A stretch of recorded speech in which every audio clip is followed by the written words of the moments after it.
नमस्कार. तर आज आपण अगदी सोप्या पद्धतीने प्रीमिक्स वापरून ढोकळा कसा बनवायचा ते बघणार आहोत. तर चला रेसिपीला सुरुवात करूया. तर आज आपण एका प्रीमिक्स पॅकेटमध्ये जादू घालून बनवणार आहोत मऊ झक्कास ढोकळा, तोही अगदी 10 मिनिटात. तर हे आहे रेडीमेड ढोकळा प्रीमिक्स. यात मोजमापाचं काहीच टेन्शन पडत नाही आपल्याला.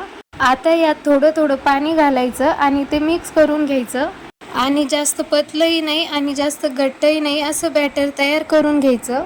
त्यात तेल मीठ काहीच घालायची गरज पडत नाही आपल्याला. मी इथे एक डब्बा घेतलेला आहे आणि त्याला तेल लावलेलं आहे. तुमच्याकडे जर बटर पेपर असेल तर तुम्ही तोही टाकू शकता. तेल लावल्यानंतर आपण तयार केलेलं बॅटर त्या डब्यामध्ये टाकायचं आणि त्याला अशा प्रकारे टॅप टॅप करायचं. त्यानंतर मी इथे एक मोठं पातेलं घेतलेलं आहे आणि त्यात गरम पाणी करायला ठेवलं. त्यावरती स्टँड ठेवला आणि त्यात तो डबा ठेवला आणि 20 मिनिटं ढोकळा शिजू दिला. 20 मिनिटानंतर इथे आपला ढोकळा शिजलेला आहे. तो चाकूच्या साहाय्याने बघायचा. चाकूला जर चिटकलं नाही तर आपला ढोकळा तयार आहे. ढोकळा साईडला ठेवायचा थंड होण्यासाठी. तोपर्यंत फोडणीची तयारी करून घ्यायची. मी इथे एक पॅन घेतलेला आहे. त्यात 2 ते 3 पळ्या तेल टाकलं, मोहरी टाकली, कढीपत्ता आणि हिरवी मिरची टाकली आणि चांगली फोडणी बसल्यानंतर त्यात अर्धी वाटी पाणी टाकलं. तोपर्यंत इकडे आपला ढोकळा पण तयार झालेला आहे. तो आपल्याला एका ताटामध्ये काढायचा आहे. अशा प्रकारे तुम्ही बघू शकता एकदम मऊ लुसलुशीत ढोकळा तयार झालेला आहे आपला.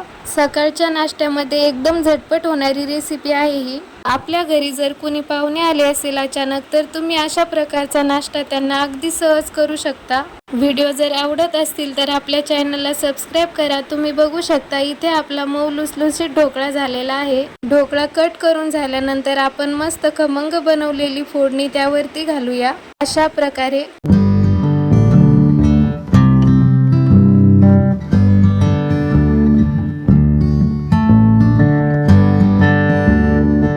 त्यावरती फोडणी टाकून झाल्यानंतर मी वरतून थोडीशी कोथिंबीर टाकली. कोथिंबीरमुळे खूप छान टेस्ट येते ढोकळ्याला. अशा प्रकारे आपला झटपट ढोकळा तयार झालेला आहे. रेसिपी जर आवडली असेल तर लाईक करा, शेअर करा आणि चॅनलला सबस्क्राईब करा. पुन्हा भेटूया अशाच नवीन व्हिडिओमध्ये. तोपर्यंत चॅनलला सबस्क्राईब करून ठेवा.